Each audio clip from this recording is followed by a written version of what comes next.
Beb, barusan jenengan mengatakan diskusi. Nah, ini timbul pertanyaan untuk saya, Beb. Diskusi sama berdebat itu berbeda atau sama, Beb? Sebenarnya dia itu mirip-mirip saja. Mungkin apa namanya diskusi itu untuk mencari solusi, mungkin Iya. untuk mencari solusi ada masalah. Ini solusinya apa ya? Kalau perdebatan tuh biasanya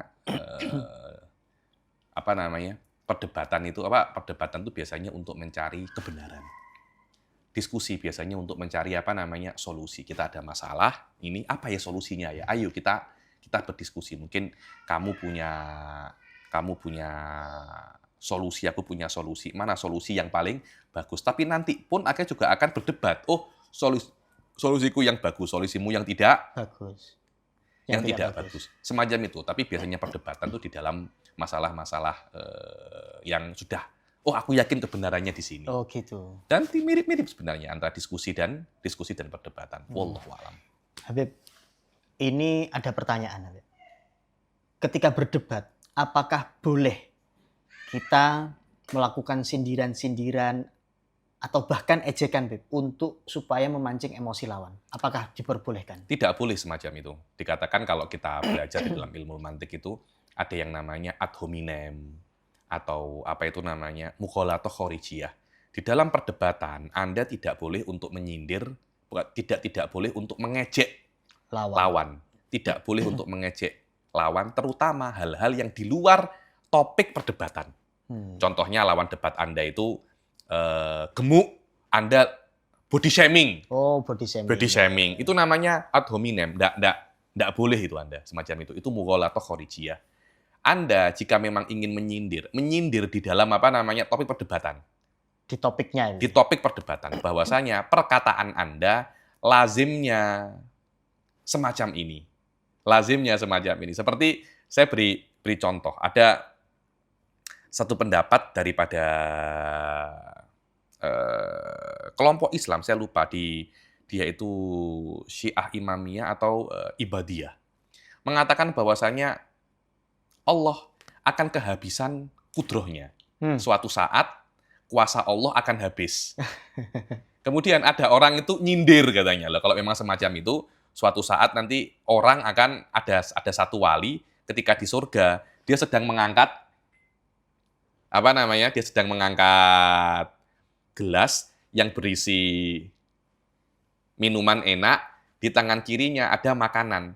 Pas dia mau makan, kudrohnya Allah habis, kuasanya Allah habis. Dia diam kayak gini. Bukan kesel kan akhirnya tuh. Ini kesel lah ini. Kesel. Masa di surga ada apa namanya capek. Lah ini namanya sindiran atau ejekan. Tapi bukan Masih topik ya.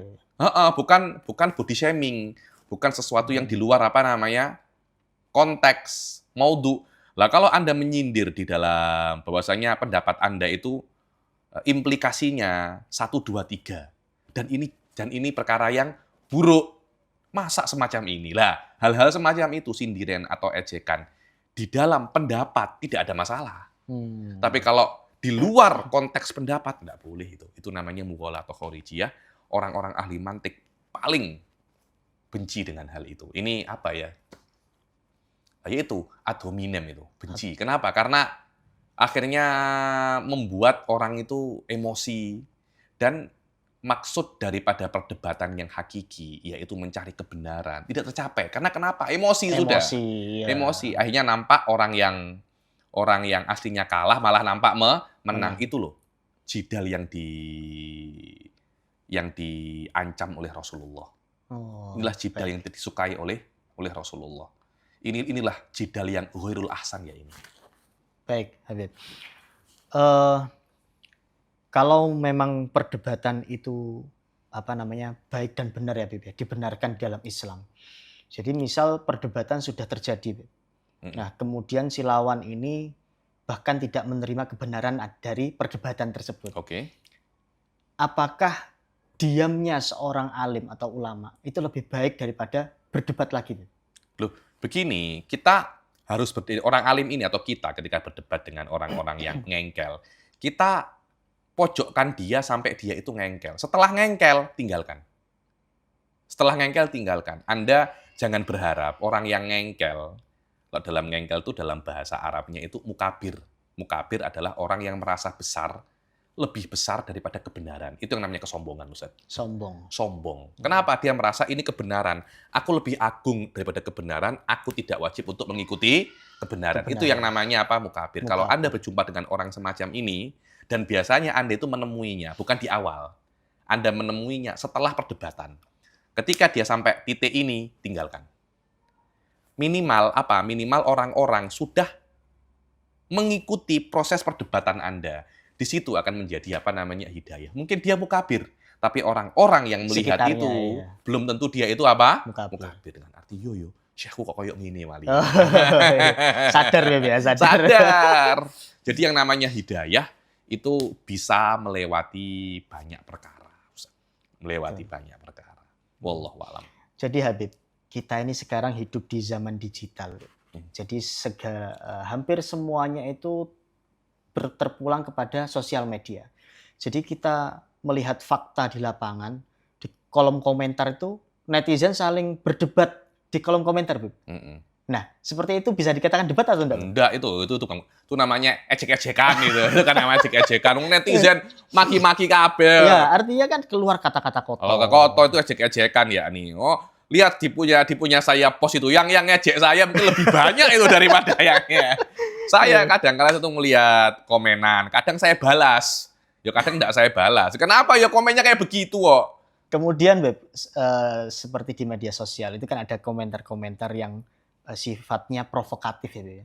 Perlu enggak sih kita itu menanggapi mereka? Provokatif saya rasa tidak perlu menanggapi semacam itu. Kalau memang dia itu mau serius, kalau memang dia benar-benar mau mencari kebenaran loh ya, dia akan berkomentar semacam itu. Komentar-komentar provokatif itu hanya ingin memancing emosi Anda. Jangan Anda terpancing emosinya. Ya, ini kalau itu di tempat Anda, kalau saya pribadi yang provokatif ngecek saya blok. Kenapa ya? Buat apa saya ya semacam itu. Tapi kalau orang itu memang benar-benar ingin untuk bertanya, pasti saya jawab. Tapi banyak loh, Beb. Apa itu? Artinya begini, orang-orang yang istilahnya bukan debat kusir juga ya, saling ejek di komentar itu loh, Beb. Akhirnya membuat mereka saling emosi kan, Beb. Nah, itu kan artinya menimbulkan kemadorotan. Nah, saran jenengan ini sebagai mutakalimin untuk orang-orang yang mudah terprovokasi oleh komentar-komentar sifatnya provokasi dari lawan itu gimana, Beb? Jangan membaca komentar itu ya.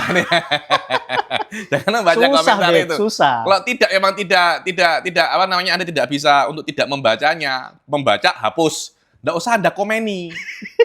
Atau baca enggak usah Anda komeni sudah. Kenapa? Kan tidak akan ada habisnya, Ustaz.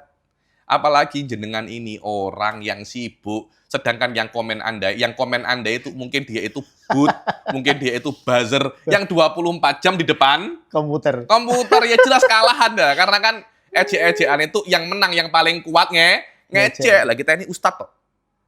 Kita tidak diciptakan untuk saling mengejek toh.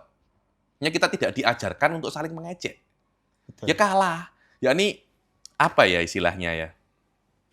Perbendaharaan ejekan mereka itu lebih banyak daripada kita. Bingung, ngejek apa meneh ya. Sedangkan mereka itu perbendaharaannya masih wakil. Kita kan mungkin kalau ngejek Allah ya dik. Allah ya dik. Allah ya fat, nah, gitu kan. Kita nggak sampai, wah yang elek-elek gitu susah kita mau keluar tuh. Lagi di apa namanya? Di khalayak rame, izin. Masya Allah. Kita harus bisa untuk dobtun nafas. Kalau Anda merasa Anda tidak bisa untuk mengontrol emosi Anda, jangan kamu baca.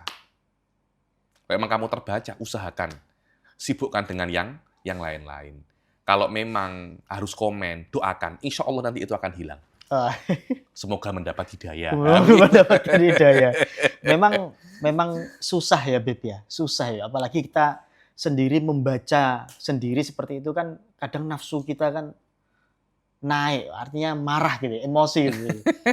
Memang susah ya. Ya itu orang-orang yang mau mengontrol gitu ya. Iya, harus mengontrol. Ya Anda bermain di media sosial ya begitu. Karena ada satu orang mengatakan kepada saya bahwasanya 50% akun tuh bukan apa namanya? Bukan manusia. Benar-benar manusia. Betul tuh, wallah alam ya. Iya. Saya mendengar semacam itu. Ya kadang-kala yang komen kepada Anda itu akun-akun palsu itu. Itu akun-akun Bisa palsu, jadi, ya. akun-akun bot, akun-akun buzzer. Jadi memang mencari emosi Anda. Kalau sampai Anda terpancing emosinya, ya mereka berhasil itu. Berhasil. Mereka berhasil Berarti memang itu. sengaja itu Beb ya. Mancing-mancing. Ya Allah, karena mau tidak mau kita ini sekarang hidup di era digital, Beb. Betul itu, betul itu. Mereka bahkan ada yang mengatakan seperti ini, Beb. Ketika lawan kita menyerang kita di media sosial, kita juga harus melawannya di media sosial. Tanggapan jenengan gimana, Beb, seperti itu? Benar atau tidak seperti itu? Ya sebenarnya dibilang benar ya ada benarnya. Selama Anda itu punya waktu untuk itu. Untuk menanggapi. Untuk menanggapi. Kadang-kala ada perkara-perkara yang mungkin lebih penting. Anda tidak menanggapinya. Karena beberapa orang itu memang memancing tanggapan Anda untuk pansos. Nah itu jangan sampai Anda tanggapi. Ya, orang ini mengkritik saya karena ingin dimention oleh saya karena followernya banyak atau apa. Semacam ini memang jangan Anda tanggapi. Tapi kalau memang syubhatnya itu sudah meresahkan, pada saat itu memang harus ditanggapi. Wallahu a'lam. Masya Allah. Tapi tugas kita sebagai ulama itu harusnya lebih kepada menjelaskan mana yang benar dan mana yang salah. Menanggapi itu jangan terlalu banyak, karena itu merespon. Orang yang merespon itu lemah. Saya rasa ulama itu yang direspon, bukan dia merespon. Kalau memang kalau memang mau ya debat aja. Dan itu thoriqoh ya Pak, jalan yang baik loh ya. Istilahnya saluran yang baik untuk menyampaikan aspirasi, untuk menyampaikan kebenaran. Wallahu a'lam. Pelajaran terbesar dari ulama-ulama salaf kita ketika mereka berbeda pandangan, Beb, dengan ulama-ulama yang sekarang itu gimana, Beb, menurut jenengan?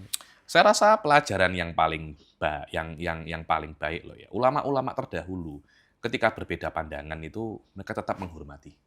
Tetap menghormati. Jadi mungkin akan terjadi perdebatan yang sengit, bahkan mungkin sampai mereka tuh ketika berdebat itu malah nulis kitab, Ustaz. Oh iya, nulis kitab. Malah nulis kitab. Malah nulis kitab. Saya ada satu orang guru daripada guru saya itu antara kalau tidak salah loh ya, antara Habib Abdullah bin Mahfud Al-Haddad dan Syekh Fadl bin Abdurrahman Bafadl debat tentang suntik pada bulan Ramadan itu hukumnya apa. Akhirnya satu sama lain itu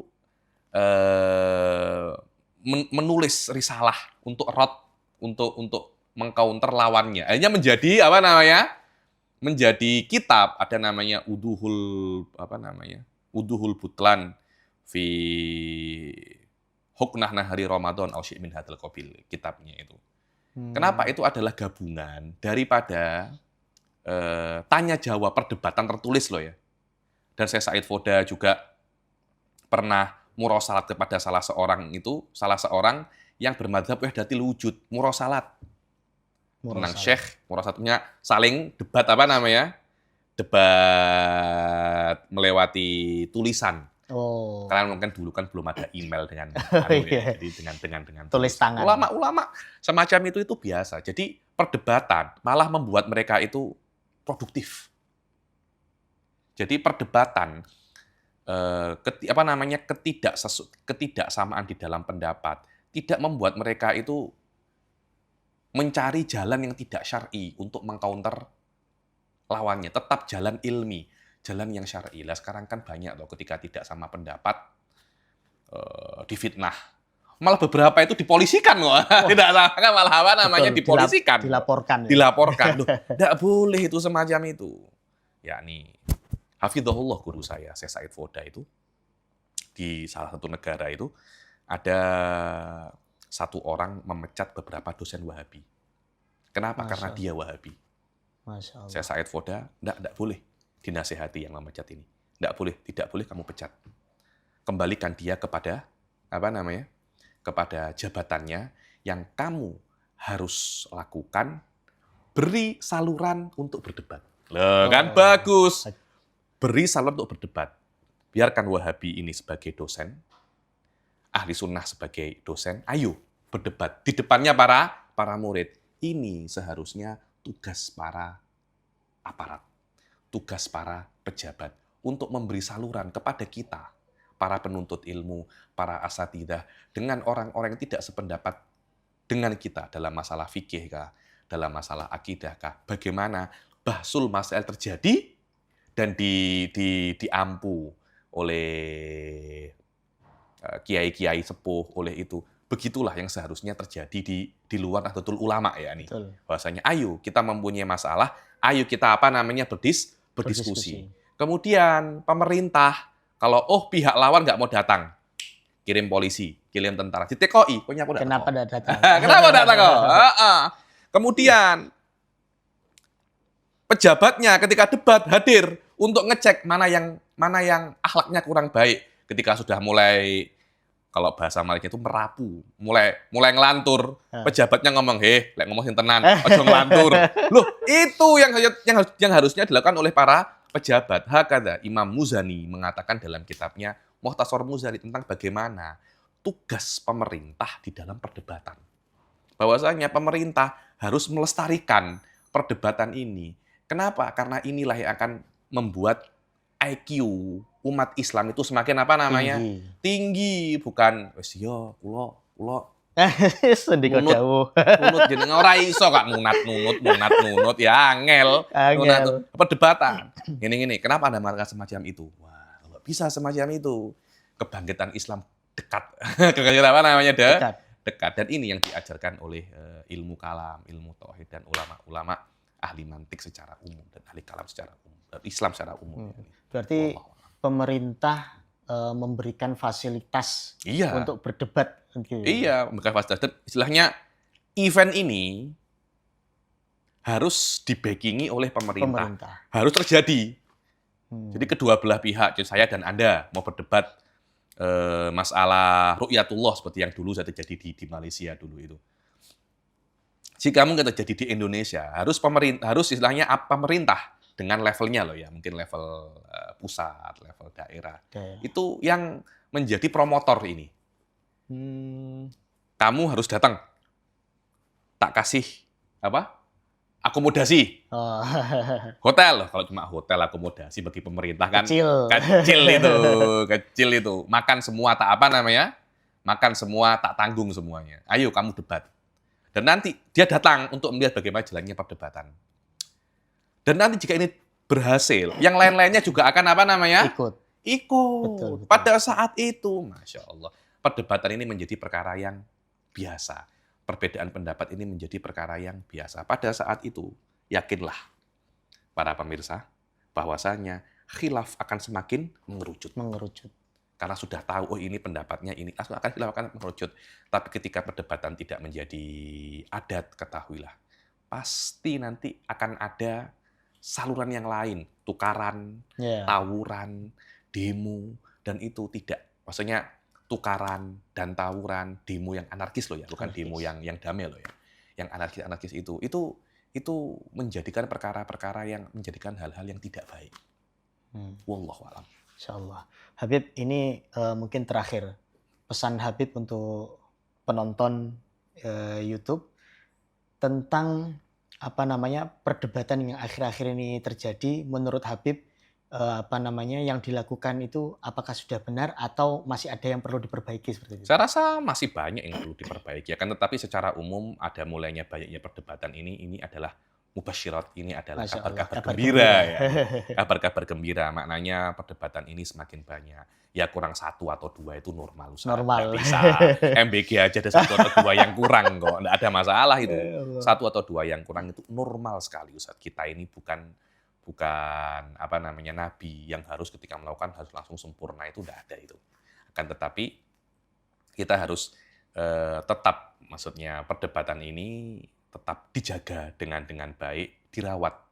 Perdebatan, diskusi ini dirawat, kemudian diimprove lagi, diperbaiki lagi daripada aspek syaratnya, daripada aspek rukunnya, daripada aspek fasilitasnya, daripada aspek maksudnya, semua diperbaiki lagi agar ke depan-depannya itu semakin baik, dan akhirnya perdebatan itu menghasilkan maksud daripada apa perdebatan itu diinginkan oleh syariat. Apa itu? Al-wusul ilal haq. Masya Allah. Sampai ke dalam kebenaran. Kemudian setelah itu akan terjadi yang namanya ukhuwah. Terjadi yang namanya mahabbah. Terjadi yang namanya sodakoh. Dan saya punya banyak teman wahdatil wujud. Saya punya banyak teman Wahabi. Saya tahu dia wahdatil wujud dan mereka tahu saya tidak suka dengan wahdatil wujud. Mereka tahu saya itu tidak suka Wahabi, tapi kita jelas gitu loh, kita jelas. Makanya ketemu sama dia, yuk ngopi. Kenapa? Karena kita sudah tahu di mana titik perbedaan kita, tapi titik persamaan kita lebih banyak. Di situ terjadi ukhuwah. Ukhuwah. Di situ terjadi sodakoh. Karena ukhuwah dan sodakoh terbina atas kejelasan. Kebenaran. Terbina atas kejelasan dan kebenaran. Jelas. Ini pendapatmu, ini pendapatku. Terbina atas kebenaran. Ketika kita ahlul haq, kita akan bisa untuk bersaudara dengan apa namanya? Dengan baik. Di situ terjadi apa namanya? Ukhuwah. Di situ terjadi persaudaraan, pertemanan. Tanpa adanya itu susah, Ustaz. Maka perdebatan adalah untuk mencari kebenaran. Perdebatan untuk mencari mana siapa yang benar dan siapa yang salah. Mungkin Anda yang benar, mungkin Anda yang salah, ataupun sebaliknya. Setelah itu, baru secara otomatis terbina di atasnya mahabbah, sodakoh, dan ukhuwah. Wallahu a'lam. Masya Allah, terima kasih banyak Habib, penjelasannya luar biasa. Ini membuka pikiran khususnya masyarakat Indonesia tentang perdebatan. Karena jadi perdebatan itu kalau Anda lakukan dengan baik, Anda mendapat pahala loh. Gitu ya, Habib? Yo iya, karena kan memang perintah Allah wajadilhum. Oh, tadi itu billati hiya ahsan itu ya. Wajadilhum billati hiya ahsan, dengan arti berdebatlah. Perintah itu jika dilakukan mendapat pahala. Ditinggalkan kadangkala mendapat dosa loh ya kalau perintahnya itu jazim. Maka bisa dikatakan berdebat dengan cara yang baik, berdebat dengan maksud yang baik, ibadah. Dia ibadah. Seperti Anda zikir, begitu pula berdebat. Sama-sama mendapat pahala. Kadarnya pahala seperti apa? Wallahu a'lam. Itu yang tahu hanya Allah Subhanahu wa ta'ala. Habib, ini sebelum kita akhiri podcast kita, Mahukes kita kesempatan kali ini, ada titipan pertanyaan Habib. Dari Masya Allah ya, ada titipan pertanyaan. Ada, Masya Allah. Dan ini titipan pertanyaan ada dua, Habib. Yang pertama adalah, jadi pernah melihat di stasiun televisi Habib, salah satu stasiun televisi, ada host yang menanyakan bahwa Allah menciptakan alam semesta tujuannya untuk mengetahui diri Allah. Itu benar apa enggak, Habib, menurut Habib? Ini agak berat pertanyaan. Jadi begini, ketika kita itu ingin melihat apa sih maksud daripada penciptaan alam semesta. Ahli sunnah wal jamaah itu menyandarkan penciptaan alam semesta ini murni kepada keinginan Allah. Jadi kenapa Allah Subhanahu wa ta'ala itu menciptakan alam semesta? Cukup karena Allah menginginkannya. Dan apakah memang Allah itu menciptakan alam semesta di atas lain keinginannya? Allah itu ingin mengetahui dirinya. Ini ada yang mengatakannya, tapi itu bukan mazhab ahli sunnah wal jamaah. Ada seorang ulama besar daripada mazhab wahdatil wujud, namanya Syekh Akbar Muhyiddin Ibn Arabi Al-Hatimi. Di dalam awal-awal kitab Fususul Hikam, ini tadi itu saya cek, di dalam fi fassi hikmatin ilahiyah fi kalimatin adamiyah. Beliau itu mengatakan, lamma sya'al haq subhanahu min haitsu asma'uhul husna allati la yablughuhal ihsa an yara a'yanaha wa in syi'ta qulta an yara ainah. yakni Allah menginginkan untuk melihat ainahu, untuk melihat dirinya sendiri. Pada saat itu, kan an yara ainahu fi kaunin jami'in yahsurul amra kulluh. Yahsurul amra kullahu, yakni di dalam sesuatu yang bisa untuk mencakup segala sesuatu, yang mana perkara ini bisa untuk merepresentasikan Allah. Allah bisa melihat zatnya di situ. Yang kita kenal di dalam konun jami atau menurut mazhab Ibn Arabi itu adalah mungkin orang-orang soleh, nabi pada saat, yakni perkara-perkara yang di dalam dunia ini bagi mazhab wahdatil wujud itu bagaimana Allah Subhanahu wa taala itu melihat dirinya sendiri. Alam semesta ini bagaikan cermin bagi Allah Subhanahu wa taala, dan cermin itu ada yang buram, ada yang tidak buram. Ada yang buram dan ada yang bening. Di situ hakikat daripada penciptaan alam semesta, yaitu agar Allah itu bisa untuk mengetahui dirinya, bisa untuk melihat dirinya. Dan nanti di sini akan ada banyak sekali iskalat, yakni Mazhab ahli sunnah tidak semacam itu. Allah Subhanahu wa Ta'ala sudah mengetahui dirinya sebelum adanya alam semesta. Allah Subhanahu wa Ta'ala menciptakan alam semesta karena memang Allah menginginkan untuk menciptakan alam semesta. Hikmahnya apa? Hikmahnya apa yang Allah inginkan. Kita tidak bisa, oh Allah menciptakan alam semesta karena sesuatu yang menguntungkan dia. Tidak ada semacam itu. Dikatakan di dalam sebuah hadis itu, kuntu kanzan makhfiyan, fa'ahbabtu an u'raf. Aku itu dulu kanzan ini harta karun yang tersembunyi, tidak ada yang tahu. Aku menginginkan untuk diketahui, bukan an a'rif, bukan untuk mengetahui, tapi untuk diketahui. Aku menciptakan makhluk itu agar para makhluk itu mengetahuiku. Jadi agar mereka mendapat rahmat, barokah, kebaikan dengan mengetahuiku. Jadi Allah menciptakan alam semesta agar alam semesta itu mengambil faedah daripada Allah. Bukan agar Allah itu mengetahui dirinya. Berbeda loh ya. Berbeda. Di sini adalah perbedaan antara ahli sunnah wal jamaah dan mazhabnya Ibn Arabi. Karena itu statement semacam itu tidak sesuai dengan mazhab ahli sunnah. Ahli sunnah A dan ini B. Karena itu dan saya sebagai seorang ahli sunnah, saya meyakini keyakinan saya. Keyakinan saya ini adalah statement dan akidah yang tidak benar. Wallahu a'lam. Masya Allah. Habib, terima kasih banyak atas penjelasannya dan penjawaban pertanyaan dari netizen tadi. Semoga bisa memberikan kepuasan dari netizen yang bertanya tadi. Untuk penonton, silahkan dukung channel kami Masalikul Huda TV untuk supaya syiar dakwah kami bisa berkembang kepada khalayak umum dengan cara subscribe, komen, dan share. Dan kalau ada pertanyaan silahkan diketik di kolom komentar sehingga nanti insya Allah kalau ada kesempatan di podcast selanjutnya bisa dijawab oleh Habib Ali Bagir Asgaf. Mohon maaf apabila ada kesalahan. Selamat bertemu kembali di Mahukes, Mahu tak mahu Anda kena tahu. Wallahul muwaffiq ila aqwamit thoriq. Assalamualaikum warahmatullahi wabarakatuh. Waalaikumsalam.